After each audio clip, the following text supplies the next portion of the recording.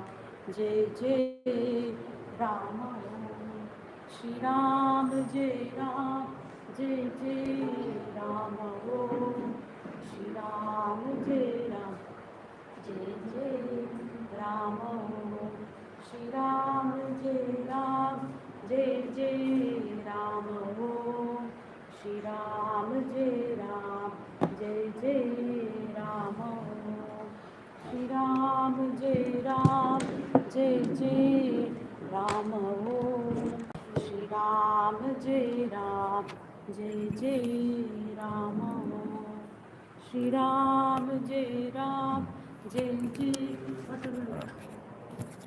श्री राम जय राम जय जय राम ओम श्री राम जय राम जय जय राम ओम श्री राम जय प्रणाम स्वामी जी। हरिओम हरिओम हरिओम। ओम श्री राम जय जय राम ओम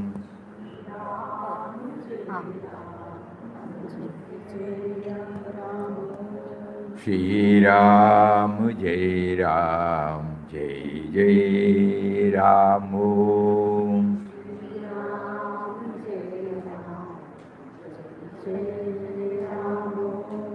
श्री राम जय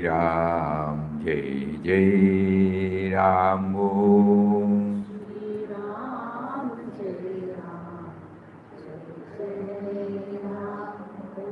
श्री राम जय जय राम ओम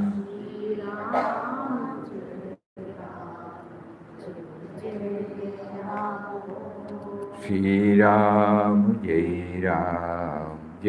जय राम ओम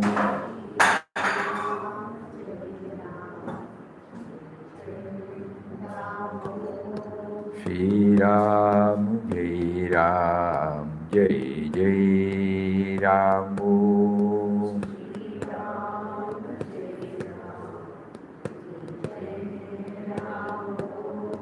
श्री राम जय जय राम ओम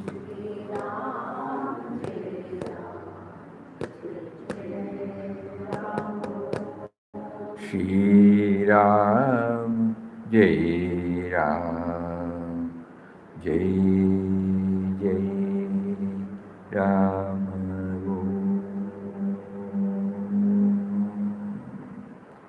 ओम श्री राम जय राम। Hariom to everybody. प्रणाम प्रणाम हैं प्रणाम प्रणाम। Hariom Hariom Hariom. So technically we have done the first reading of 18 chapters.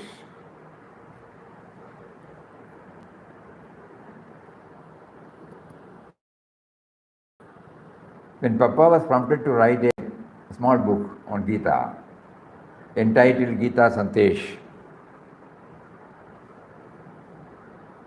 after this 18th chapter, he made a brief conclusion. You just read it.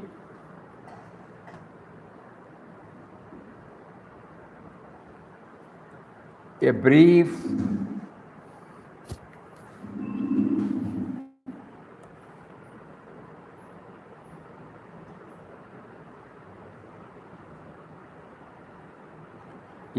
and concise summary of the whole Gita will now be presented to the readers. At the start, the Lord awakens the ignorant soul to the existence of the root evil, which has brought about his bondage and the utter oblivion of his divine and immortal nature. Right from our younger days, we have started identifying ourselves only from the me and mind level. Though we may be going to temples or ashrams, or in our own house in the puja room, never it has been told or never we have made any effort to know that God is within us. We developed a feeling that God is in temple, Guru is in ashram, and we are back to square one. So that is the fundamental,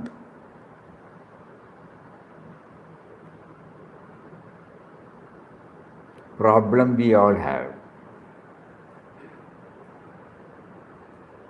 Unknowingly, unwittingly, this has never been told to us. And by the time we start hearing about that God is within, we have already enough concepts about God, about life, about us, and about me and mine become so predominant that we hardly give any attention to the word God. Excepting when, in times of crisis we may pray. When we meet a Mahatma or a evolved soul, some positive emotions well up in our heart, sentiments well up in our heart. Otherwise, for all practical purposes, the me and mine is fully there. And on some important days, when somebody says we will go to temple for some festivities, okay, we go there. We have some devotion is there at a superficial level, so we enjoy for some time and then come back, but it doesn't leave any deep impact in our life by reacting to events and individuals. So this is the fundamental problem all of us have. That is what Papa typed. At the start, the Lord awakens the ignorant soul to the existence of the root evil, which has brought about his bondage and the utter oblivion of his divine and immortal nature. This root evil, moha or attachment, which has sprung from the seed called desire, the primal cause of ignorance, the eradication of desire and moha means liberation. Liberation consists in the identity of the soul with the immortal Atman.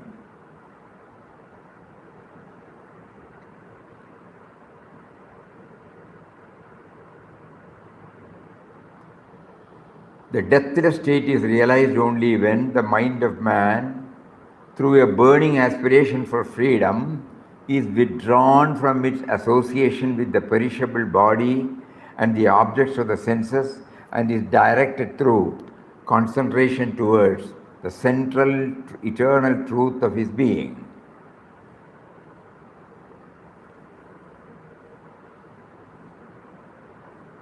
The soul has to pass through various sadhanas or spiritual practices before he can unveil the glory and magnificence of the Atman dwelling within him.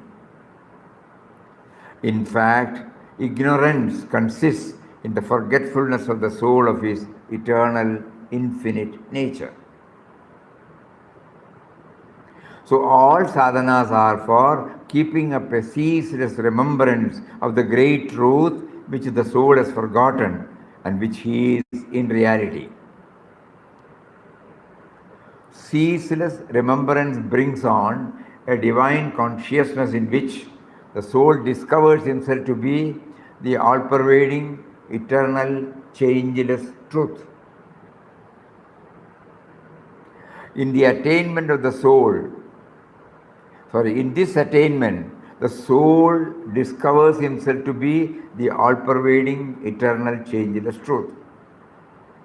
In this attainment, the soul rises beyond the notion of the body and enjoys the bliss of immortality by rising superior to the Gunas of Prakriti and the Dandvas born therefrom.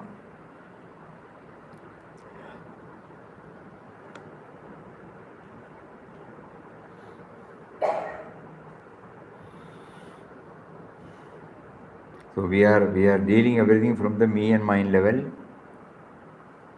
Here the Lord makes us aware of or awakens us to our original nature. And in order to know first and then later on move towards that, we have to have so many disciplines in our mind that has been exhaustively dealt with in all these chapters.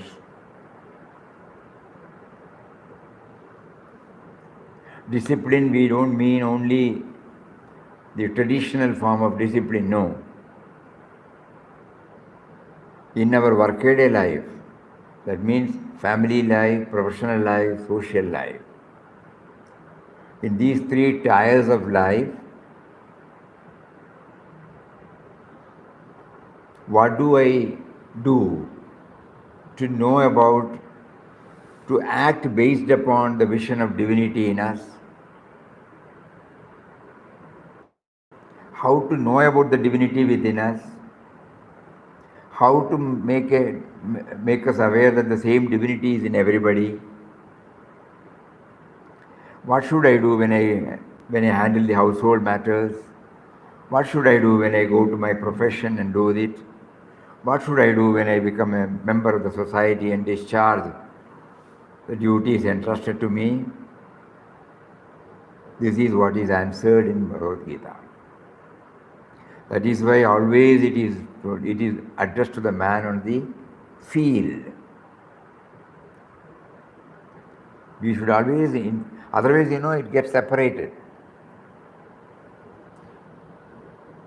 The liberated soul freed through the realization of the Atman, which is only one aspect of the Lord, still strives to know and merge in the Supreme Godhead in all its aspects and existences. Not only the indwelling reality through inward journey, through singing His glories, through chanting His name, simultaneously we should be able to see Him in everybody. Comprehensive spirituality, not one-sided. He now beholds the entire universe and all beings, creatures and things in it as the very expression and the revealment of the invisible, infinite, immutable, eternal, unthinkable, transcendent, supreme reality. We keep on hearing these words, It will help.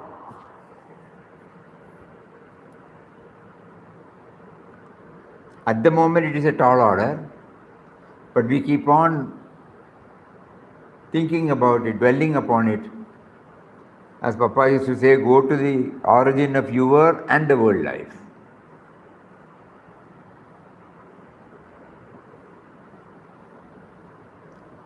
Many a time we used to feel, when we go through Papa's those words, Bhagavad Gita is nothing but an explanation of this.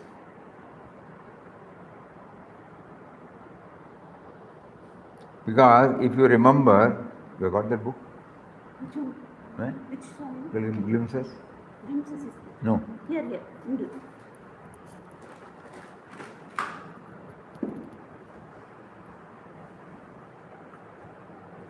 Here he says,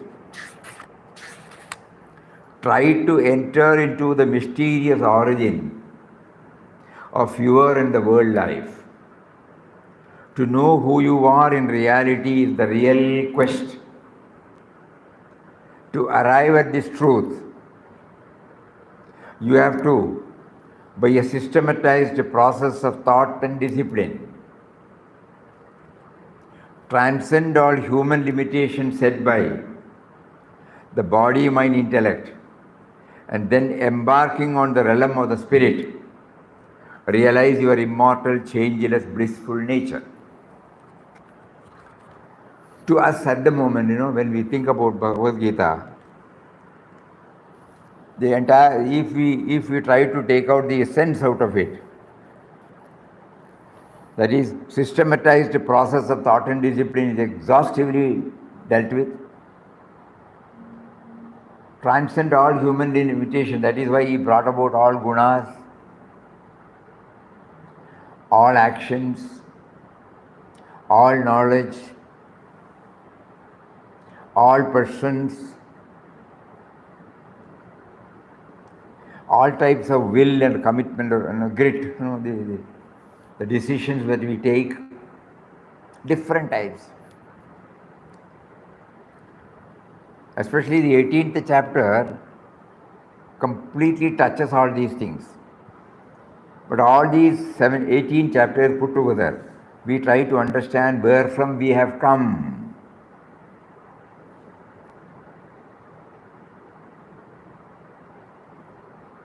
And what are we, for what purpose we have come.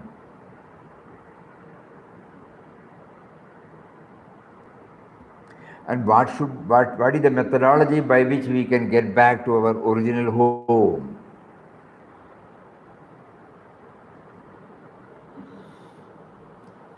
Please think over this. So Gita offers us complete. Suppose you read the first chapter of glimpses of divine vision.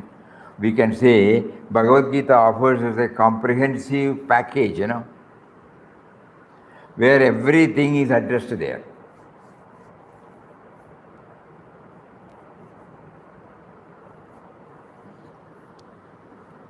So again back to Papa. He experiences not only the unchanging calmness and peace of his oneness with God in the universe and beyond, but also the bliss of the pure, intimate, loving communion with him in the visible universe and the activities in it. So it is made clear at the end of the Gita that the highest acme of God realization is to be a perfect devotee of the Lord, a veritable embodiment of, now very important, a veritable embodiment of divine knowledge, divine action, divine love. It covers the whole thing.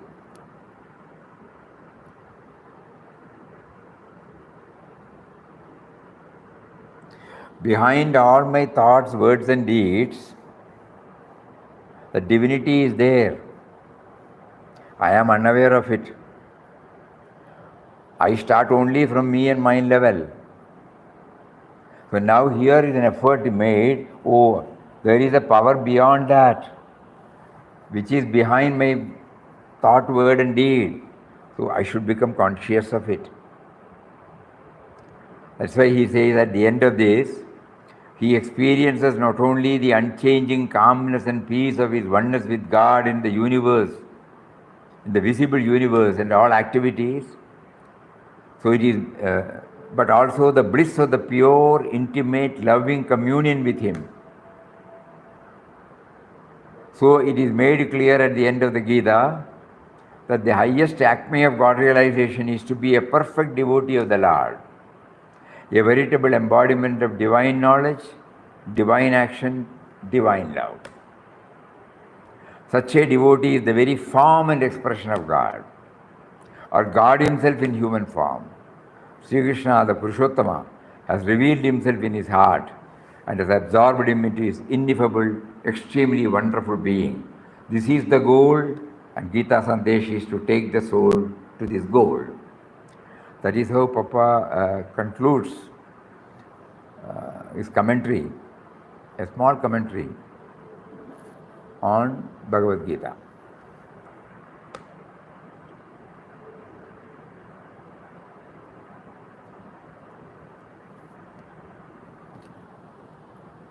Before we take it up again seriously, we will have a quick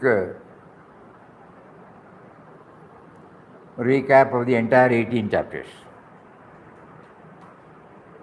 It might help us. Closing our eyes, when we hear about one particular chapter, we should be able to pick out one or two shlokas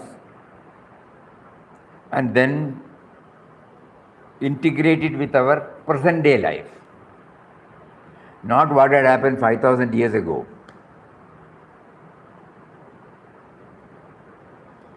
We'll try to go through that. Overview of Srimad Bhagavad Gita.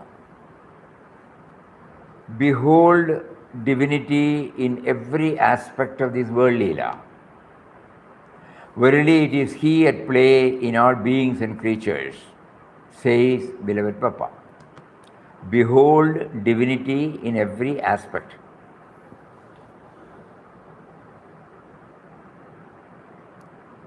Before we try to understand the import of Srimad Bhagavad Gita, it will be better if we contemplate upon the secret of this manifestation through the above words of beloved Papa. How do I see? At least I should have some theory, na?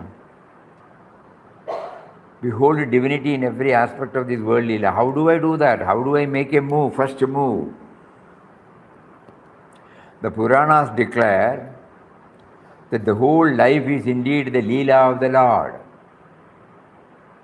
in which He Himself is the hero and the villain, the actor and the audience, the director and the producer, the song and the silence, and even the very stage on which the drama is enacted.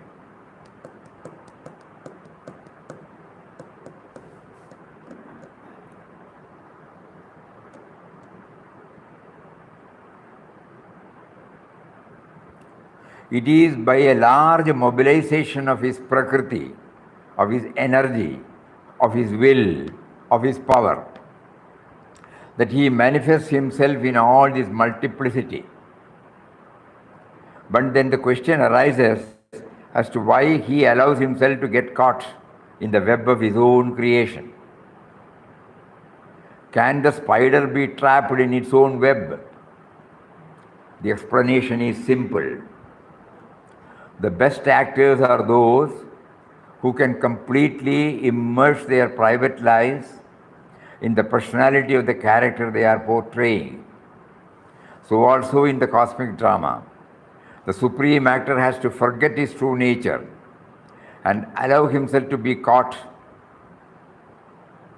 in the web of his own Maya, if he is to completely and satisfyingly enact the different roles. He becomes the king on the throne, the beggar in the street, the murderer about to be hung, the victim lying in a pool of blood, and as well as the judge pronouncing judgment in the court. He is the solo actor, sole enjoyer, the only experience, oblivious of his divine origin, submerged in the role. He is playing, laughing, crying, dancing, singing, living and dying.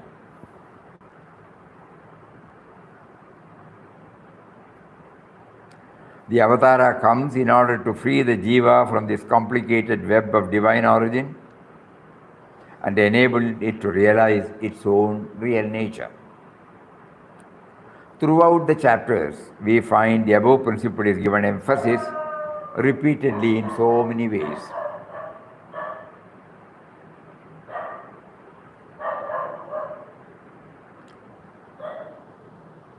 Now, it can be taken that the whole scene at the Kurukshetra battlefield and the characters play there are in the minds of every one of us.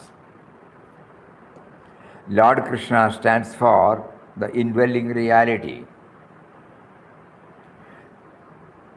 the power because of which now these words are coming out, the power because of which everybody is hearing, everybody is seeing, everybody is thinking, everybody is trying to assimilate or absorb that power. So Sri Krishna stands for that indwelling reality. Arjuna represents the sense of individuality, the me. Kauravas denote the negative and down-pulling forces. Pandavas symbolize the positive and elevating forces. And finally, the field of Kurukshetra is the world of everyone, within and without.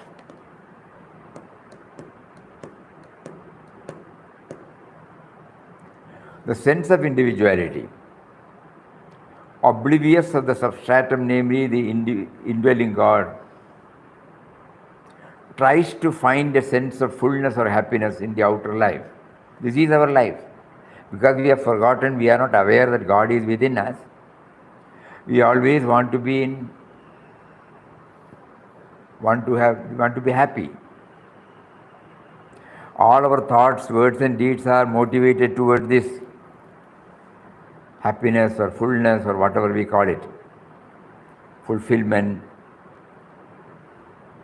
Sense of individuality, oblivious of the substratum, namely the indwelling reality God, tries to find a sense of fullness or happiness in the outer life, in the family life, professional life, social life, by retaining its separate identity. I am there always. I want to lead a happy family life. I want to lead a successful and happy professional life. I want to be a happy lead a social life. I am there. Here starts the cobweb of challenges, duties, commitments, anxieties, stress, uncertainties, discomfort, discontentment, and the like. Because I am there, Many a time they lead to frustration, dejection, dispiritedness, and depression. At a particular stage, we get awakened to the truth that only by understanding first and realizing later that there is a superpower named as the indwelling reality God, who is behind all creatures and situations, as depicted in the second para.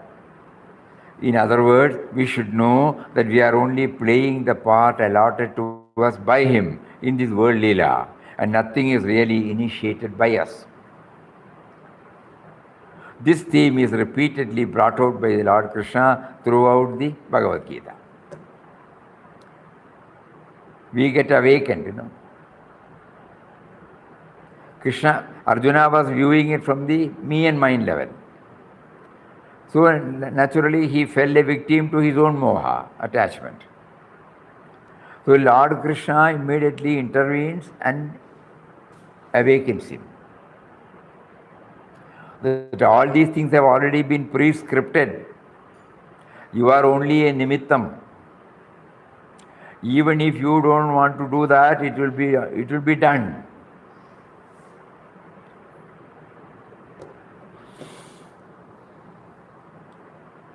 So we are trying, it is very difficult for us to accept it. Very, very, very, very difficult. But still the truth is, our life is a prescripted one, preordained one, in which He has given us a sense of freedom, by which He gives us the sense of individuality and makes it to feel that it is deciding, it is aiming, it is enjoying, it is suffering, it is acting like that.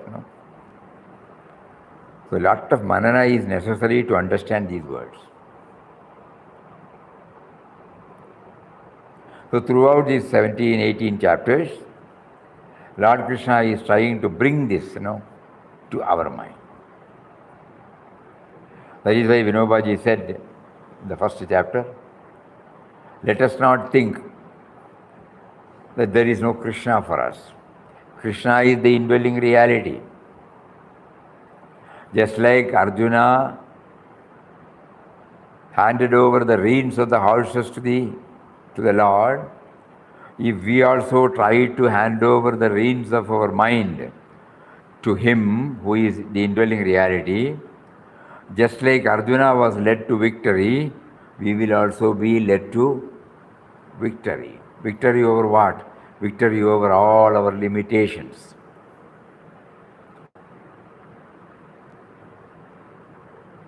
The battle for the first chapter, it is named as Vishada Yoga, 47 shlokas.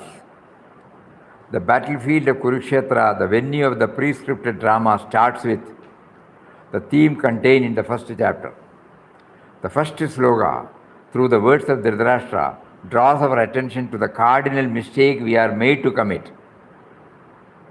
by allowing our mind to get dominated with the me and mine behind all our thoughts, words and deeds. That is the root cause. And this is the root cause of all battles and conflicts in our own life, resulting in not becoming aware of His presence. First is relevance, relevance and then presence, I would say. Not knowing the origin of ourselves and the world of creation outside, that could be the instrumental cause for the dominance of me and mine. We read glimpses, He says, try to enter into the mysterious origin of your and the world life. This is the starting point.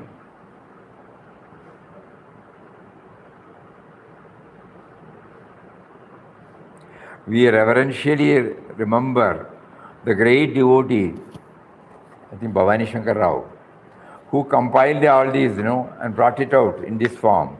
To bring out this first one, that is the first step.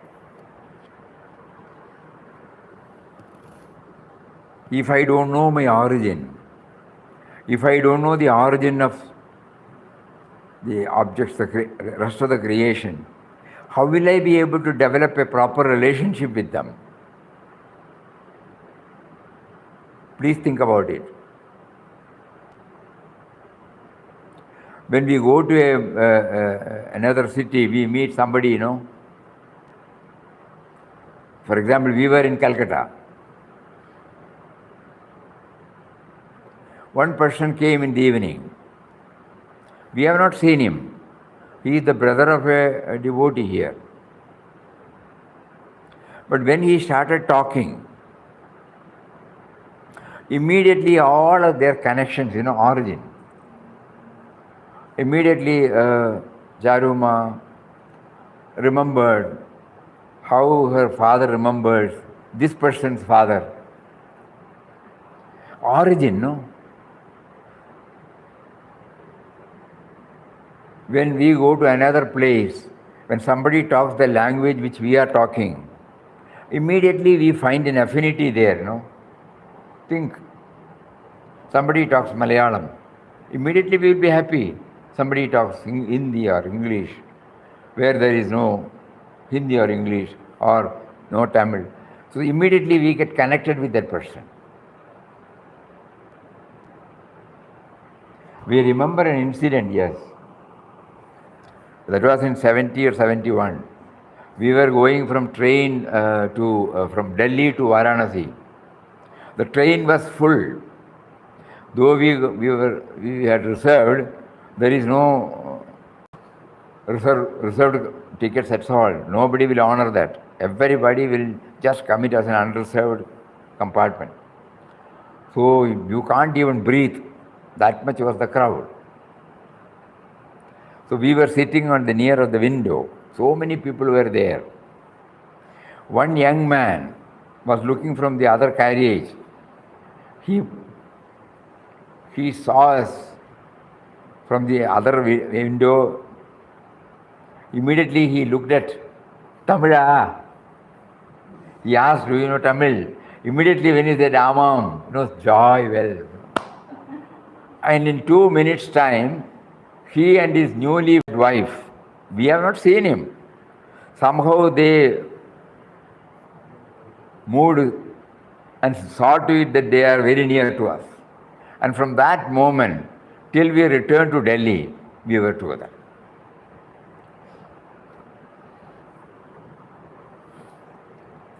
One language, source. I say, you know that? Oh. You see that, no? So when we these are all some of the tips, God gives us. Some common factor you should understand. Then the affinity develops.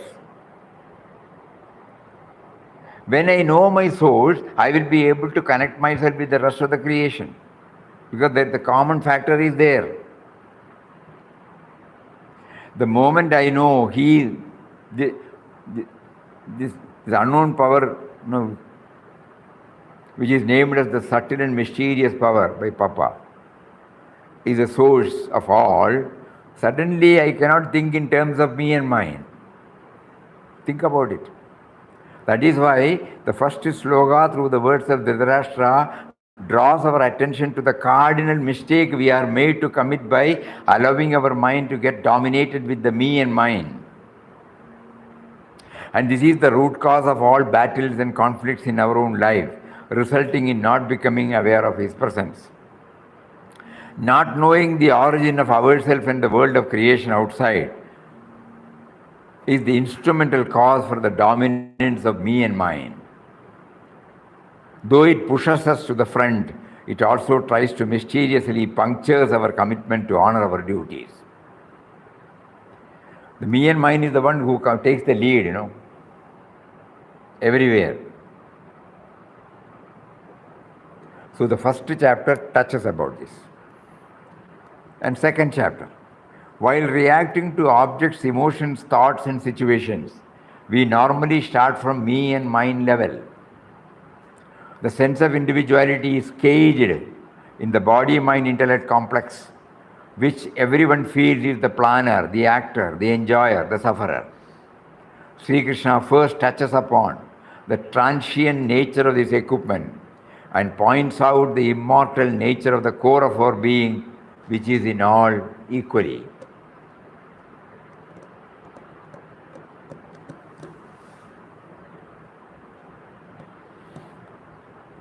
To slowly free us from the grip of the sense of individuality, the Lord prescribes various steps, out of which the most important is to keep up a sense of equanimity in all circumstances.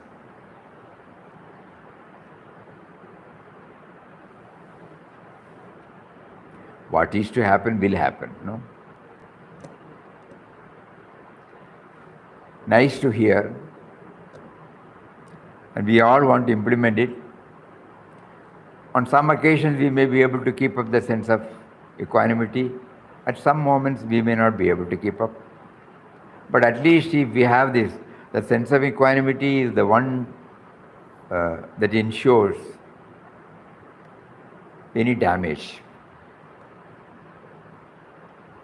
to our personality.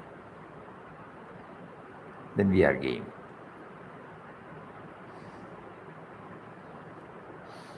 So in the second chapter, he brings it out beautifully. To slowly free us from the grip of the sense of individuality, the Lord prescribes various steps, out of which the most important is to keep up a sense of equanimity at all times, in all circumstances. As spiritual children of beloved Papa, we don't need any other text except In Quest of God, no? Where he has been able to maintain the sense of equanimity at all trying moments, without grumbling, without complaining, accepting all situations as ordained by him, cheerfully,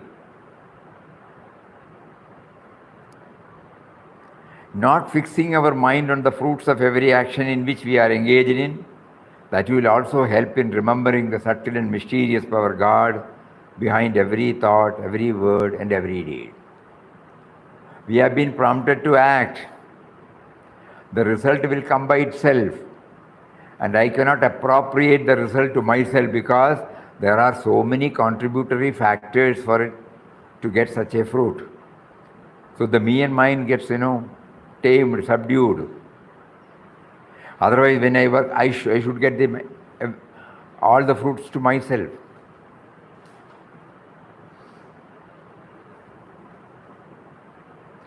Think over it.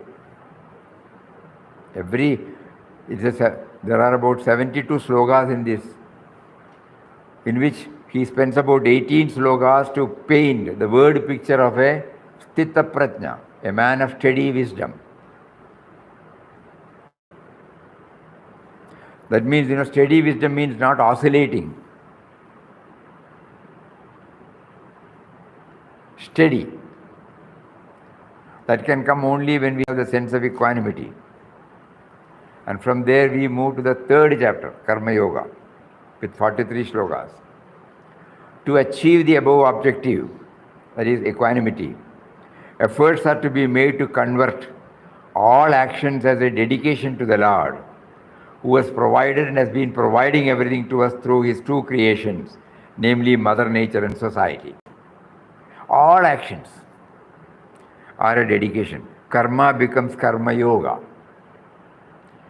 When I do the cooking, when I wash the plate, when I clean the house, when I go to the office, when I take up a project, when I administer in the office, when I become a responsible social being in a society, in all these, whatever we think, whatever we talk, whatever we do. Day for yesterday, we were talking, you should pass through that refinery, mental refinery.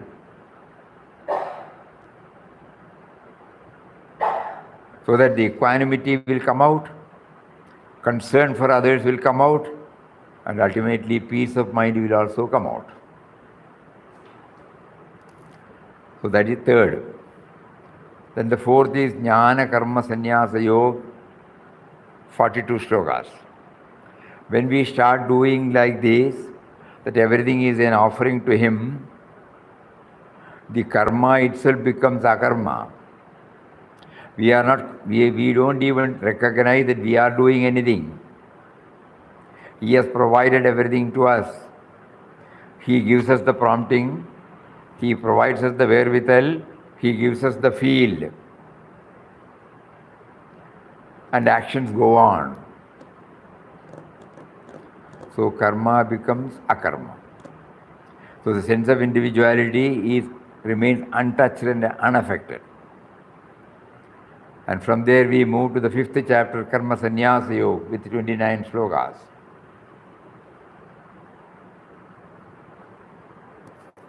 In spite of knowing all these, there may be moments when we may feel that because any action will have some reactions.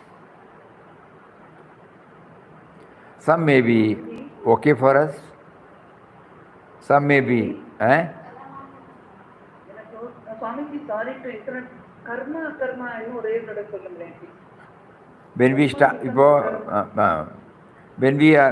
the child is born, as a mother, you can easily understand. Whatever you do to bring up your child, if somebody says, oh, how meticulously you are taking care, how alert you are you? It is your svabhava. There is no otherness between you and the child. So even if somebody says, or the whole world says, you will not feel that you have done anything for the child, because the child has become yours. So though outwardly we are doing karma, it becomes akarma. When we are fired with an ideal, when we join that project, the sense of individuality has no role. We are prepared to sacrifice anything. Many, many instances. Somebody is getting drowned, somebody saws it, they immediately jump and then try to save that person, no? At the time, he is not thinking about himself. He is not even thinking about anything else. At that moment, he and the other person has become one. So he is identifying himself totally with that person, and he takes the biggest risk of jumping into the sea and trying to save him. Many, many instances. You can go through the life and you will find how karma becomes akarma, when it becomes totally selfless, when it is articulated, motivated by purest form of love. Yes, Swami. Uh, Thank you, Swami. yeah. Then from there we go to the 6th chapter, 47 shlokas, Atma Samyama Yoga. Unless and until I impose certain restrictions, self-imposed disciplines on me, I will not be able to live up to what has been stated above. That means to become an instrument in his hands, to convert all karmas into dedicated actions to the Lord, even to how the karma becomes a karma. For all these things we need self-imposed disciplines. So this chapter talks about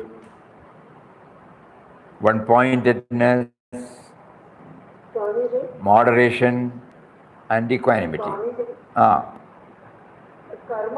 sannyasa yoga, how do we live that? I didn't because at times, we may feel, enough is enough, I will not involve in any activities. I will totally concentrate upon the Lord Himself.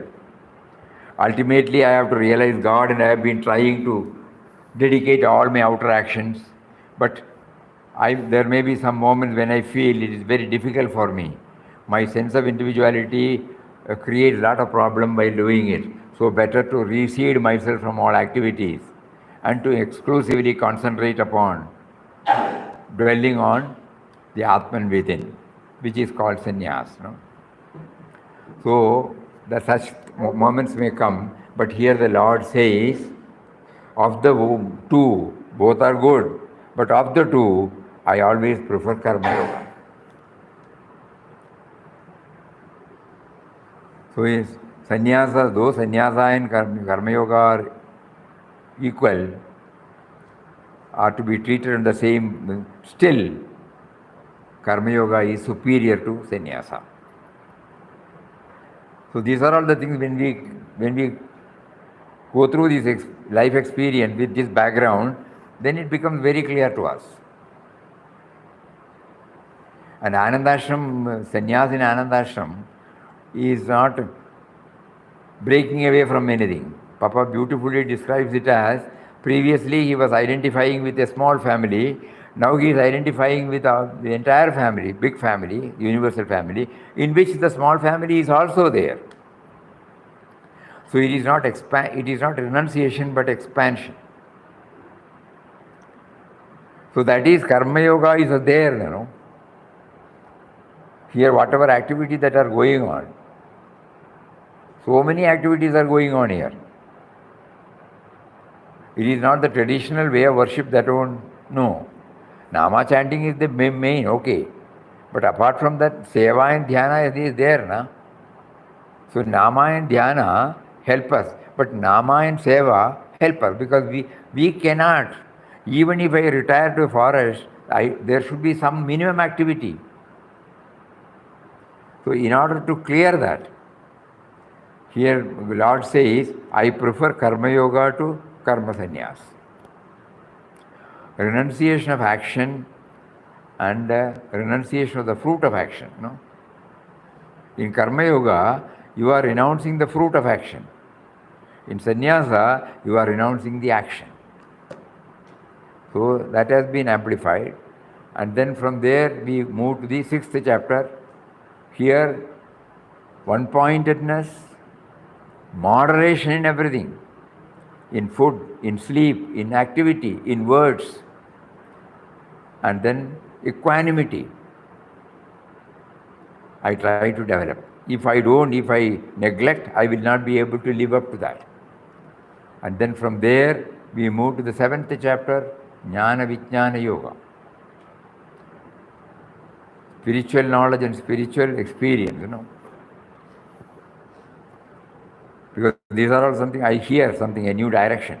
But unless and until I see a handpost, it tells me where the place where I have in my mind, it says though, but I should move toward that, not looking at the handpost.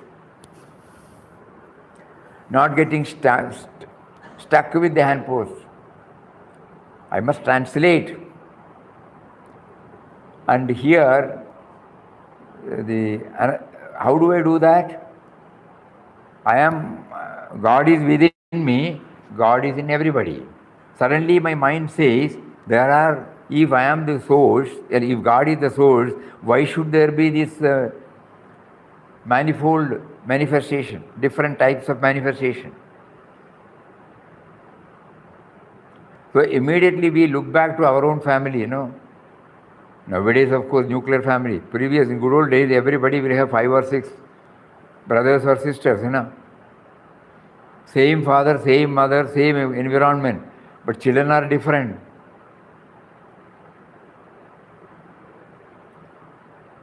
So here in this seventh, suddenly we understand this different types of manifestation will also be there from the same source. Vinobaji puts it as the same artist. Different pictures are drawn by the same artist with the same brush on the same canvas. Similarly, the Supreme Artist, the Lord, brings out the varied manifestation with the same ingredients, which are also created by Him. Reminding us of the source of all sources reduces the dominance of sense of individuality.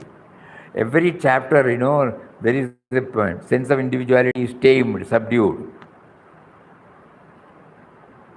Because that is the fundamental problem we had.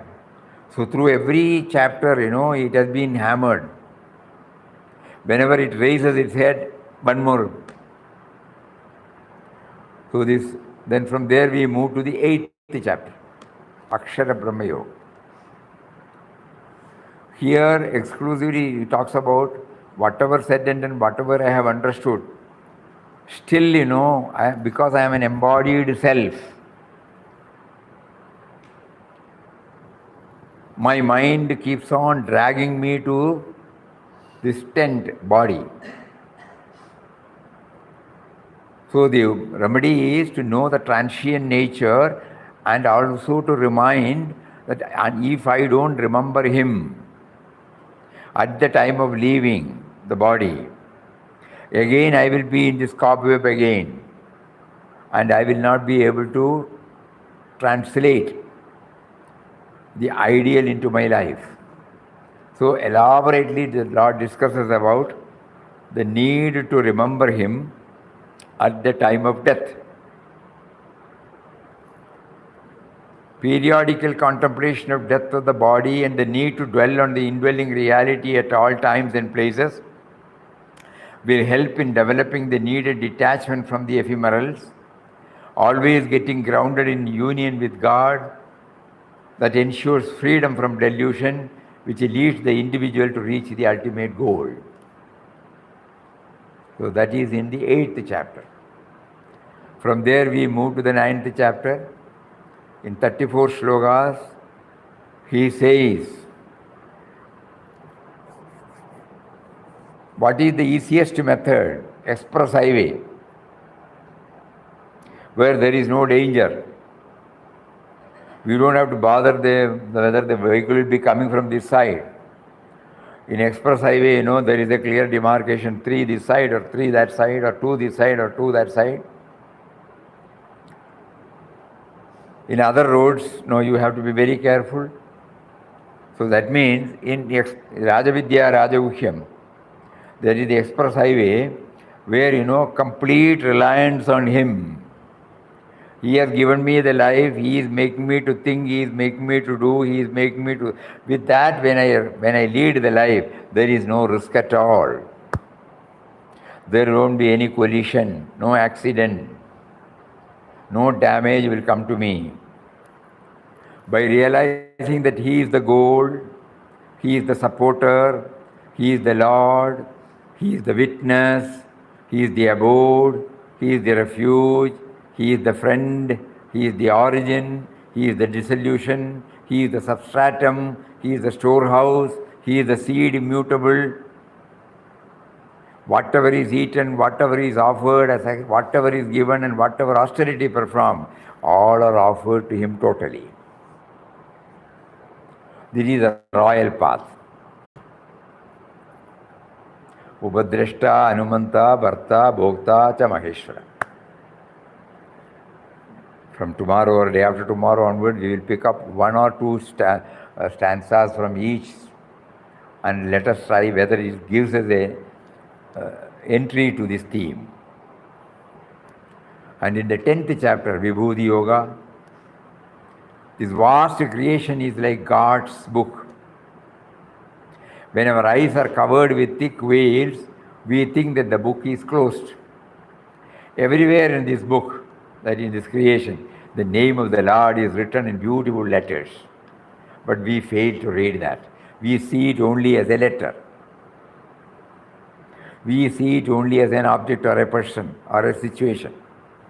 But everywhere it is God's, prescripted, God ordained. We get this description of the world manifestation, that the divine has become the many through its yoga power. Though he is one, he can also be the many. An in-depth study of his Vibhuti power of manifestation helps to know him more clearly. One method is to see him in pure and gentle forms among human beings and grand and beautiful forms in nature. The Lord assures that when devotion is developed in that particular event or person or object in bhaktas, to know and love him, he will take those bhaktas unto himself. So Vibhuti Yoga. This will all help us to subdue the sense of individuality is dominant. That we should bear in mind. Each chapter when we go through that, it is to subdue this me and mine, to deflate. And then we go to the 11th chapter, Vishwarupa Darshan, 55 shlokas. Whenever a greater manifestation of energy, beneficial and uplifting humanity become expressive, we should know that he is present there. He is more present there. He is present everywhere. A portion of his own infinite nature is present. The Lord is present in different objects as different attributes that we find joy in them and feel a kind of relationship with them. The Lord says, he who is free from enmity to all creatures, who is ever engrossed in serving the world impartially without any expectation, who dedicates all his actions to God, who is full of devotion, who forgives all, and is detached and full of love, becomes an instrument of him. In the Vishwarupa Darshana and the last sloka, he beautifully brings it out. So that the me and mine gets reduced. Then from there we move to the 12th chapter. Devotion is of two kinds, one to the form and to the other formless. The doubt arises as to which is superior. Worship to the form with the supreme Shraddha and ever steadfast, as also worship to the formless by those who have subdued all the senses, even-minded everywhere, engaged in the welfare of being, both take to the same goal. Both help us to subdue the sense of individuality. But it is difficult for those whose minds are set on the unmanifest. So here, the Lord gives out more than 30 qualities by which the me and mine is tamed, subdued, disciplined, and he expands. In a beautiful way, the Lord says, who is the dearest devotee to me? As Ranganathanji says, we cannot tom-tom, I am his devotee. He should say, he is my devotee. So how do I become eligible to become his devotee? He lists about 30 values. So a devotee means subservience to him. Again here we know, we can become subservient to him only when the me and mine becomes totally subservient. And then we move to the 13th chapter, Kshetra Kshetratna Yoga, with 34 shlokas.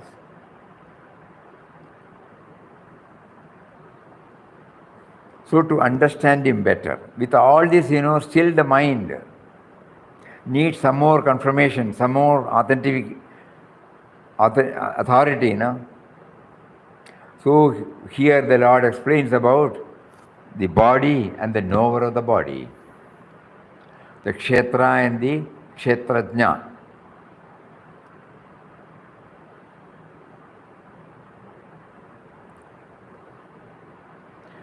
So this is the field and the knower of the field.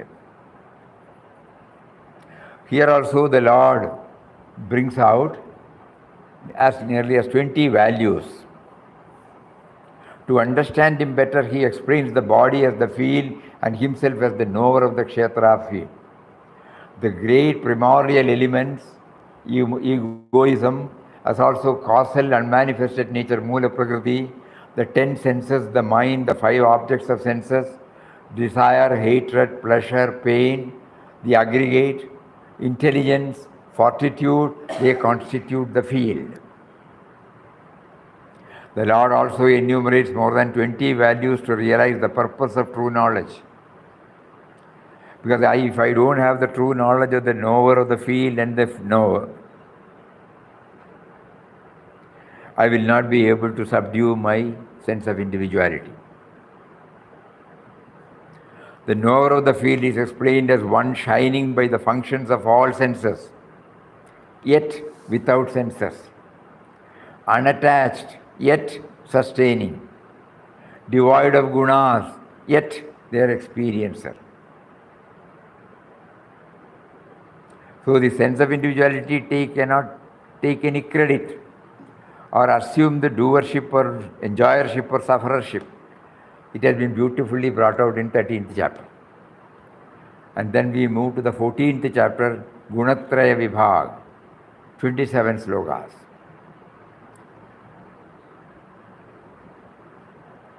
The passive, the aggressive and the indolent. These are the inherent nature in all of us, which we have inherited from our past birth. So unless and until I get a clear picture about it, I will not be able to subdue my sense of individuality. The Lord emphatically declares that all forms that appear in the world are produced by Prakriti, and that He is the seed-giving Father. The 3 gunas, Sattva, Rajas, Tamas, bind the immutable embodied being in the body. He also points out that Sattva is luminous, pure, harmless. At the same time, binds by attachment to happiness and knowledge.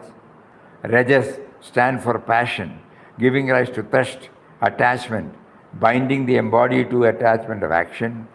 Tamas, born of ignorance, stupefying all bodies, bind by misapprehension, indolence and sleep.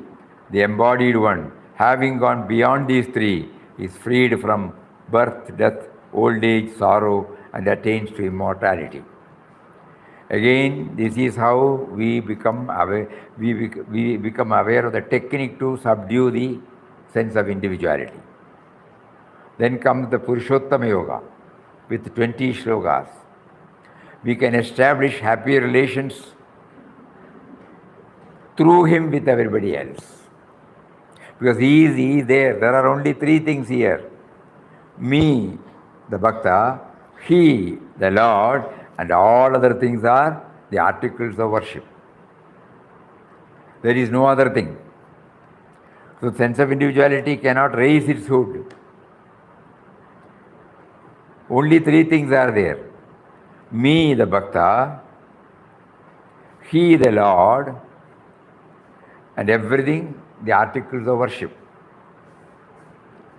Everything, including the body, mind, intellect, objects, emotions, thoughts.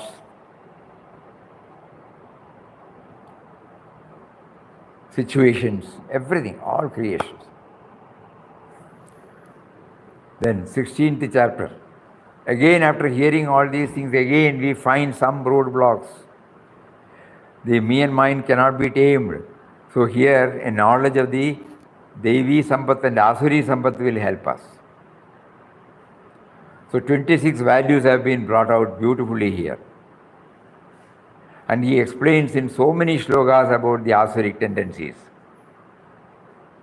So by clearly understanding this and becoming alert and vigilant, whenever the Asuric forces raise their head, we will be able to subdue the dominance of me and mine. And then we move to the 17th chapter, Shraddhatraya Vibhagayo. So here, the Shraddha of each is according to his or her natural disposition, Swabhava. Again, the three Sattva, Rajas, Tamo Gunas are there. One is verily what's one's Shraddha, attentively knowing. That is the only way to subdue him. I may be hearing it, but that will not help. Attentively knowing, then trying to implement it in my life. Elaborate details are given on the characteristic of food, austerity, almsgiving, yajna, dana, and tapas. Yajna is giving back to the nature by becoming creative, productive in every field. Dana is to part with whatever we have with the rest of the creation. And austerity is to keep it, this body, the temple, he has given, to make it fit enough to undertake all these yajna and dana. So yajna, dana, tapas has been elaborately brought out in this particular chapter. And finally we move in this one more year. Revering spiritually evolved souls, purity, straightforwardness, continence, and non-injury are called the austerity of the body. Serenity of mind, gentleness, silence, self-control, honesty of motive, this is called the mental austerity. Speech which causes no vexation, which is true, as also agreeable and beneficial, and regular study of the elevating books, they are said to form the austerity of speech. The techniques by which the me and mind can be subdued. And finally we move to the 18th, where elaborately everything has been discussed. Again he is pointing out to convert our mind into a refinery. Before we react to events and individuals, we make it to pass through that refinery. And based upon that, the finished product, we deal with men and matters. The finished product is efficiency in action, quality, care and concern for others, and peace of mind. If these three things are there, we will be able to deal with everything, subdue the sense of individuality totally by surrendering ourselves. Because the Lord assures, you have heard all these things. So the fundamental problem we had was the supremacy or dominance of me and mine that can be totally erased in the 18th chapter. That is why it is named as Moksha Sannyas Yoga with 78 slokas. So ultimately now we are very clear, the sense of individuality which separates me, which makes me unaware of the presence of the Almighty Lord of the universe, I must go through a process by which I become aware of His presence and carry on. As he said, prescripted. Then I become aware that I am doing the only allotted work. I am not by myself the actor. Reduce yourself to zero. I just happen to be just instrumental. I am not really the doer of actions. We should first assume this stand with humility. This, of course, will not immediately result in the complete eradication of the doership. It can happen only gradually. The next step is to feel that the activities do not touch the self. They are of this body. I am not the transient and mortal body. I am full of divine consciousness. And so finally he ends with this clarion call. Reduce yourself to zero. Let there be the Lord and the Lord alone in this universe. So when the sense of individuality has this guidance from the indwelling reality, our life becomes fulfilled. Sanjaya declares, wherever there is Krishna and wherever there is Arjuna, that means whenever I become aware of the indwelling reality, me, the sense of individuality, there, whatever is good and great, that will be the result. This is how the 18th chapter ends. So, in the next few days, we will try to pick out one or two or three slokas from each chapter. Now, we have a clear-cut idea now of the contents of the 18th chapter. So we keep on hammering this, because it is concise, it is a synopsis. In 45 words or 1 hour, we were able to bring it out, Sense of individuality forgets the substratum. An effort is made to know the substratum, to go through certain exercises. That means, the Papa's words. Enter into the mysterious origin of our and the world life. To know who we are in reality is the real quest. To arrive at this truth, we have to, by a systematized process of thought and discipline, transcend all human limitations set by the body, mind, intellect, and then, embarking on the realm of the spirit, realize our immortal, changeless, blissful nature. That is the 18th chapter.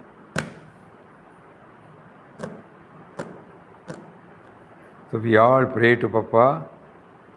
You have facilitated this so much.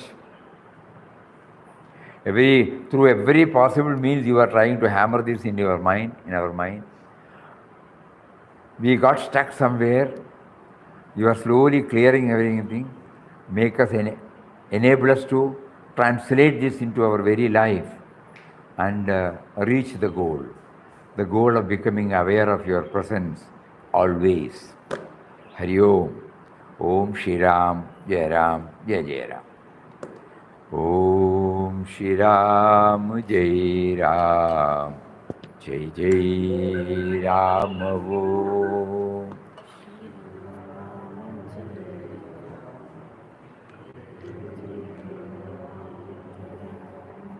Shri Ram, Jai Ram, Jai Jai Ram. Om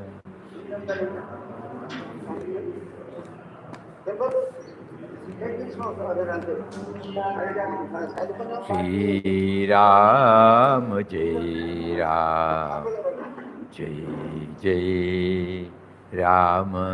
Om. Tomorrow it will be purely an interactive session, so kindly come out with your own thoughts. Before we enter into the, tomorrow is Sunday, day after tomorrow. Tomorrow we will have holiday to assimilate all this. Monday when we all meet, you bring out your own about these 18 chapters, and then we will have a lively interactive session, and afterwards we will pick up a couple of slogas from each chapter. Hari Om. Pranam, pranam, pranam. Pranam, pranam. Hari Om, Hari Om. Dandavat pranam, dandavat pranam. Hari Om.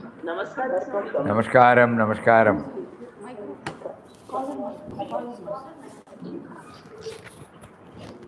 Oh.